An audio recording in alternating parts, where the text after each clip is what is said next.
Here's a look at how this player went from hitting over the top open face push slices to getting the club to shallow out into a much better position, squaring the face up much better, and this really neutralized his shot pattern. So the big takeaway from this lesson is going to be to show you how hard you are typically going to have to exaggerate your rehearsals and your swing feels when you are starting to make a swing change. It's usually, most of the time, we are going to have to feel pretty uncomfortable and exaggerate pretty hard to get a feel to carry over into the swing at full speed. So after we take a look at this player's changes, you will get a brief snippet of a recent online lesson I did talking about the same exact feels, but it can help you structure your practice a little bit better, regardless of if this is the swing change you need or not. The end of this video or the online lesson snippet is a good way to practice regardless of what your new feel is. And if you're an over-the-top slicer, this is going to be a feel that will be very beneficial for you, more than likely. So this player, if we look at his position on the downswing, we are going to see the club face falls very open. As he starts to work down, you can see some of the grooves of this club face at this point, but now as he continues to work down, the toe is going to fall back behind him, where at this point we can no longer see any of the grooves. Those grooves are kind of pointing out in this direction. Club face has fallen open quite a bit. So this is going to be where from this position, you can obviously see the club continues to work in a steeper pattern. So that club is riding a little bit more up through this shoulder than I would prefer. So the open face is going to lead to starting the ball right. Cutting across it, being a little bit more over the top or out to in, is going to make it fade or slice even further right, leading to a lot of the shots that you see on the screen. You can also see with his TrackMan numbers, the typical pattern was somewhere in the 2 to 4 degrees over the top range, and he would have a lot of club face angles that were somewhere in that 4 to 6 degree open range, again, leading to the ball that would start right and then drift further right because of the club path.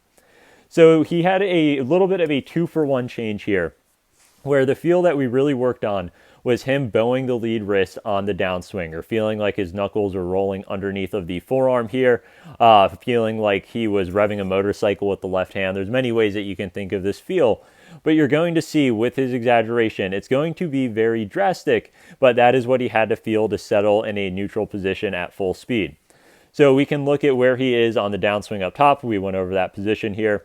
This is going to be his exaggerated rehearsal on the bottom. We are going to see that he would really sort of get that left hand starting to bow, and this would get the club to fall much further back behind him. And this would be something that would really get this club face to square itself up much more, be overly closed. Much different pattern on this bottom position here, where this club head is much further back and behind him, where we can see all of the grooves out towards the camera.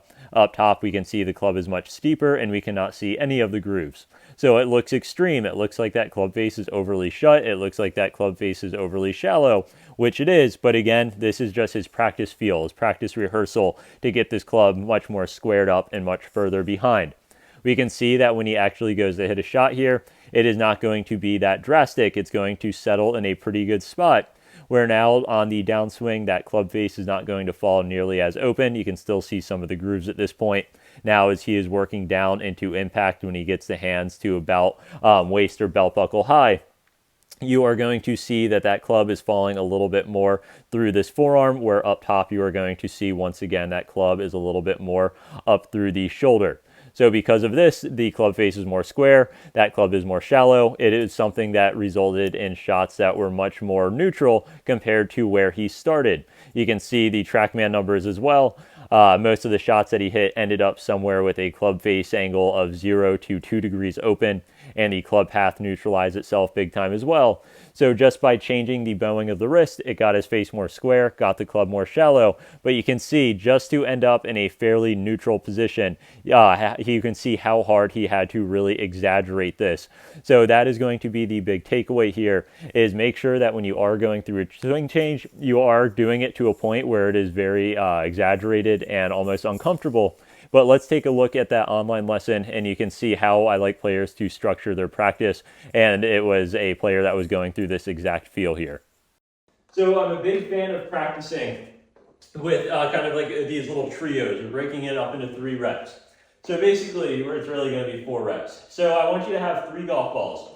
So basically, rep number 1 is going to be an exaggeration, not hitting a ball. So we're going to get set up here, make your same backswing you currently are, really feel that glove logo kind of roll behind you, or knuckles under the forearm, however you like to think about that. to make sure that club is falling back and behind you very nicely and that club is shutting.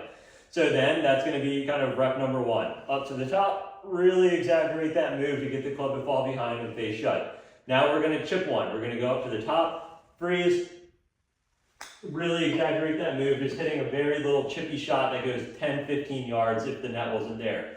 Now the next ball is going to be sped up a little bit. We're going to go up to the top and we are going to work a little bit quicker, feeling that wrist start to bow, trying to replicate the same feel. Then we're going to go a little bit closer to full speed, where now when you get up to the top, we are going to feel up to the top, feel the wrist bow, and then you can go ahead, restart the process. Grab your 3 balls, back to the kind of rehearsal without hitting one, extremely slow chippy rep, and that is going to be a good way to constantly reinforce these feels versus kind of doing some slow ones and just hitting a million balls at full speed where you may lose that. This is going to constantly kind of force you to feel that exaggerated movement.